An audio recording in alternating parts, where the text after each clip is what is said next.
El rey ha caído. Pero el trono del infierno nunca permanece vacío por mucho tiempo. Con la caída de Nemesio Oseguera Cervantes, alias el Mencho, México no encontró la paz. Encontró el terror absoluto. En las cenizas de una guerra que acaba de dejar más de 70 muertos en cuestión de horas, emerge una sombra aún más letal. Un hombre que no solo mata, él ha industrializado la muerte. Si quieres entender quién es el monstruo a punto de asumir el control del cártel más peligroso del planeta, y cómo esto redefinirá la guerra contra el narcotráfico a partir de hoy, suscríbete al canal y activa las notificaciones. La verdadera guerra apenas comienza. Febrero de 2026. Una fecha que quedará grabada en la sangrienta historia del narcotráfico. El ejército mexicano ataca el corazón del cártel de Jalisco Nueva Generación. Nemesio Oseguera Cervantes, el intocable El Mencho, es abatido. El hombre que transformó un pequeño grupo de sicarios en un imperio multimillonario y paramilitar, ha sido finalmente derrocado. Pero arrancar la cabeza de la serpiente tuvo un precio inmediato y brutal. El cártel no retrocedió. Explotó. Se bloquearon vías, comercios quedaron reducidos a cenizas, y el terror se apoderó del Aeropuerto Internacional de Guadalajara, generando pánico global. En pocos días, 73 personas fueron asesinadas, incluyendo 25 miembros de la Guardia Nacional. Por si fuera poco, el brazo derecho del Mencho, conocido como el Tuli, jefe de logística, también fue abatido. La cima de la pirámide fue diezmada. El cártel de Jalisco, una máquina de guerra global, se quedó sin su comandante supremo, y es exactamente en este vacío de poder, donde los verdaderos demonios se revelan. Cuando una corporación pierde a su CEO, hay una transición en la junta directiva. Cuando un cártel pierde a su líder de perfil altamente personalista, hay un baño de sangre. La inteligencia estadounidense y la Fiscalía General de la República de México, la FGR, sabían que la carrera sucesoria comenzaría incluso antes de que el cuerpo del Mencho se enfriara. Hay nombres de peso sobre la mesa. Tenemos a Audias Flores Silva, conocido como el Jardinero, un operador letal con enorme influencia en Michoacán y Nayarit, famoso por haber orquestado alianzas estratégicas. Tenemos a Ricardo Ruiz Velasco, alias el R, pero ninguno de estos nombres le quita el sueño a las autoridades en Washington y en la Ciudad de México, como un hombre en particular, Hugo Gonzalo Mendoza Gaitán. Conocido en el inframundo como el Sapo, o por su indicativo de radio, el 090. Si el Mencho era el cerebro estratégico que construyó el cártel, el Sapo es el puño de hierro que lo mantiene en pie. No es solo un narcotraficante. Según informes de la FGR y del Departamento del Tesoro de los Estados Unidos, Mendoza Gaitán es el jefe militar supremo, el arquitecto de la estructura armada del CJNG, y el enlace principal con Sudamérica.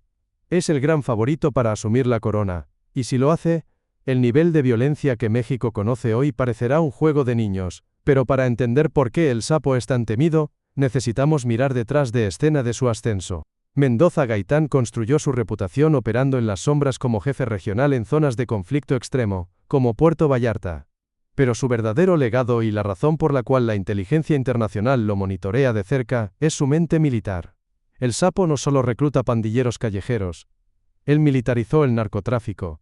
Según un testimonio filtrado a la prensa mexicana a principios de marzo de 2026, por un exmiembro conocido como Piscis, la estrategia de El Sapo fue cruzar fronteras en busca de poder de fuego.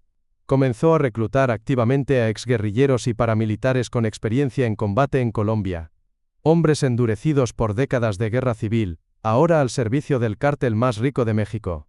Estos mercenarios extranjeros, traídos bajo el aval de comandantes como El Amigo, un ex jefe guerrillero, se convirtieron en la guardia pretoriana de El Sapo. Fusionó la brutalidad de las calles mexicanas con las tácticas de la guerrilla sudamericana.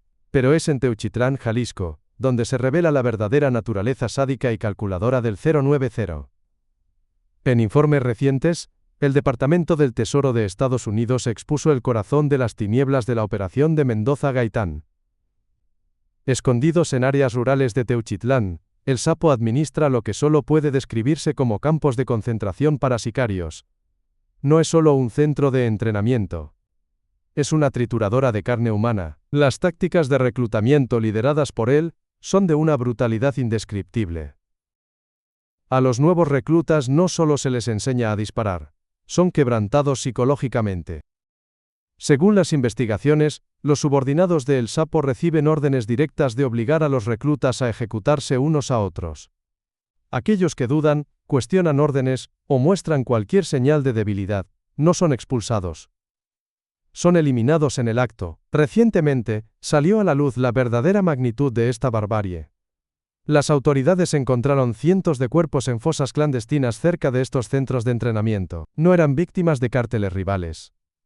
Eran, en gran parte, jóvenes reclutados a la fuerza, o que no lograron adaptarse al régimen de psicopatía militar impuesto por El Sapo. Él no solo entrena un ejército, se asegura de que todos sus soldados tengan las manos manchadas de sangre incluso antes de salir a las calles. Es una lealtad forjada por el trauma y el terror absoluto. Pero un ejército de este tamaño no se sostiene solo con terror. Necesita financiamiento infinito. Y es aquí donde la mente táctica de El Sapo se encuentra con la maquinaria financiera del cártel. El control territorial que ejerce no es aleatorio. Se enfoca en las venas abiertas del comercio global. Estamos hablando de los colosales puertos de Manzanillo y Lázaro Cárdenas. Es por estos puertos por donde entran las toneladas de precursores químicos provenientes de Asia. Sin el control de estas zonas portuarias, la producción de fentanilo y metanfetamina del cártel se detendría en cuestión de semanas. Y El Sapo lo sabe perfectamente. Instaló un anillo de acero alrededor de estas áreas, corrompiendo autoridades aduaneras y ejecutando brutalmente a cualquiera que intente intervenir. Cada pastilla de fentanilo que cruza la frontera estadounidense y llega a las calles de Los Ángeles o Nueva York, lleva la firma logística y la protección armada de los hombres de El Sapo. Ha transformado la costa del Pacífico en su fortaleza privada. Esta obsesión por la expansión territorial puso al cártel de Jalisco en curso de colisión directa con su mayor rival histórico, el cártel de Sinaloa. Y El Sapo fue el general elegido para liderar esta carnicería. En los estados de Zacatecas y Chiapas, la guerra dejó de ser un conflicto de pandillas para convertirse en un escenario de guerra civil no declarada. Ciudades enteras se transformaron en pueblos fantasma de la noche a la mañana. Los hombres de Sinaloa, ahora controlados por las facciones divididas y violentas de la vieja guardia, conocen la reputación de El Sapo. Saben que no toma prisioneros. Las batallas en estas fronteras estatales involucran convoyes de decenas de camionetas blindadas artesanalmente. Los aterradores, monstruos, equipados con ametralladoras rotativas y blindaje de acero de grosor militar. El Sapo orquesta estas ofensivas con la fría precisión de un comandante militar europeo, llegando a usar drones comerciales adaptados y cargados con explosivos C4 para bombardear los campamentos enemigos desde el aire. Es una guerra de aniquilación total. Hay otro elemento profundo que hace que el ascenso de Hugo Gonzalo Mendoza Gaitán sea tan aterrador: el dominio absoluto de la guerra psicológica. Para El Sapo, el asesinato de un rival no es suficiente si no se transforma en un espectáculo de horror para que el mundo lo vea. Fue bajo su letal influencia que el cártel de Jalisco comenzó a dominar la propaganda del terror en las redes sociales. Los videos de ejecuciones altamente teatrales, los mensajes grabados por decenas de hombres uniformados y fuertemente armados amenazando abiertamente a gobernadores, los cuerpos colgados en puentes vehiculares con narcomensajes, todo esto forma parte del manual de tácticas psicológicas de El Sapo. Él entiende que el miedo es la moneda más valiosa del México actual. Al difundir el sadismo de sus tropas en alta definición, quiebra la moral de las fuerzas policiales locales incluso antes de disparar un solo tiro. Muchos alcaldes y jefes de policía simplemente renuncian o entregan las llaves de sus ciudades al cártel en el momento exacto en que los convoyes del 090 cruzan la frontera del municipio. La verdadera tragedia de este ascenso, sin embargo, no es sentida por las autoridades bien protegidas. Quienes pagan el precio de sangre de esta nueva era son los civiles inocentes. Agricultores de limón y aguacate en Michoacán, comerciantes en Jalisco, pequeños empresarios en Guanajuato. La inagotable máquina de guerra de El Sapo exige financiamiento diario, y la extorsión, conocida localmente como cobro de piso, se ha convertido en una plaga silenciosa y mortal. Si un productor rural se niega a pagar la cuota estipulada por los lugartenientes de El Sapo, su granja es incendiada esa misma madrugada, y su familia desaparece sin dejar rastro. El nivel de control social impuesto por él rivaliza con dictaduras totalitarias. En ciertas regiones del país, es el cártel quien decide el precio del pan, el precio de la carne e incluso quién puede o no entrar a las ciudades después del anochecer. Es un estado paralelo absoluto, gobernado exclusivamente por las leyes del fusil. Con un currículum tan empapado de sangre y poder, era solo cuestión de tiempo para que el sapo entrara en el radar de las agencias de inteligencia más letales del mundo. La DEA y el Departamento del Tesoro de los Estados Unidos ya lo han clasificado como un objetivo de máxima y continua prioridad. El gobierno estadounidense ha puesto una verdadera fortuna por su cabeza. Washington sabe que, si él logra consolidar el control total del cártel tras el vacío de poder dejado por el Mencho, la violencia transfronteriza alcanzará niveles simplemente catastróficos para la seguridad nacional. Pero cazar a un hombre como Mendoza Gaitán es como intentar cazar a un fantasma en medio de un laberinto fuertemente armado. No usa teléfonos celulares, no duerme en el mismo lugar 2 noches seguidas, y siempre está rodeado por un anillo de seguridad blindado, compuesto por al menos 50 mercenarios de élite dispuestos a abrir fuego contra las propias autoridades federales para protegerlo.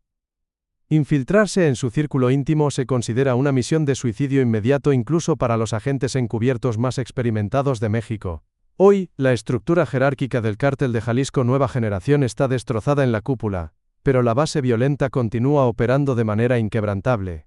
Tráfico de drogas sintéticas hacia los Estados Unidos, extorsión, robo de combustible, control de puertos esenciales. Todo esto necesita un líder de puño firme para no ser devorado por cárteles rivales que observan el caos como buitres esperando la carroña. Si la sombría predicción de la Fiscalía General de la República se materializa, y Hugo Gonzalo Mendoza Gaitán, el temido El Sapo, consolida de hecho el mando general y se pone la corona, México entrará en su era más oscura. El Mencho era indiscutiblemente violento, pero operaba frecuentemente con una visión fría de negocios, de expansión y corrupción estructural.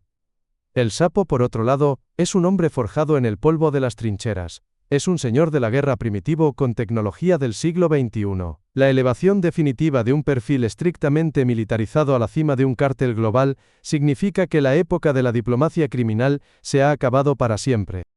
Significa muchos más combates abiertos y directos contra las Fuerzas Armadas del Estado, tácticas de guerrilla urbana perfeccionadas por los colombianos, y una represalia generalizada sin precedentes. El ejército mexicano le cortó la cabeza al rey, es cierto. Pero al hacerlo, celebrando una victoria rápida, pueden haberle entregado las llaves del reino, en bandeja de plata, a un monstruo que ve al país entero como su propio campo de exterminio personal. La carrera sucesoria, silenciosa y brutal, está ocurriendo exactamente ahora. En los callejones oscuros de Jalisco, en las montañas impenetrables de Michoacán y en las fosas poco profundas de Teuchitlán. El mundo entero está observando con la respiración contenida. Y nosotros continuaremos siguiendo implacablemente cada movimiento de este tablero de ajedrez bañado en sangre. ¿Cuál es tu opinión sobre el destino del cártel tras la caída del Mencho?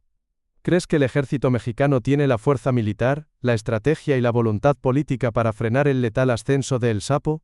¿O el peor escenario posible para el país aún está por venir? Deja tu análisis detallado en los comentarios de abajo, el debate sobre esto es fundamental. No olvides dejar tu me gusta para apoyar la continuidad de nuestro periodismo de investigación, y mira el video que aparece en tu pantalla ahora para entender en detalle cómo los cárteles financian este armamento de guerra pesada. Muchas gracias por ver hasta aquí, y mantente a salvo.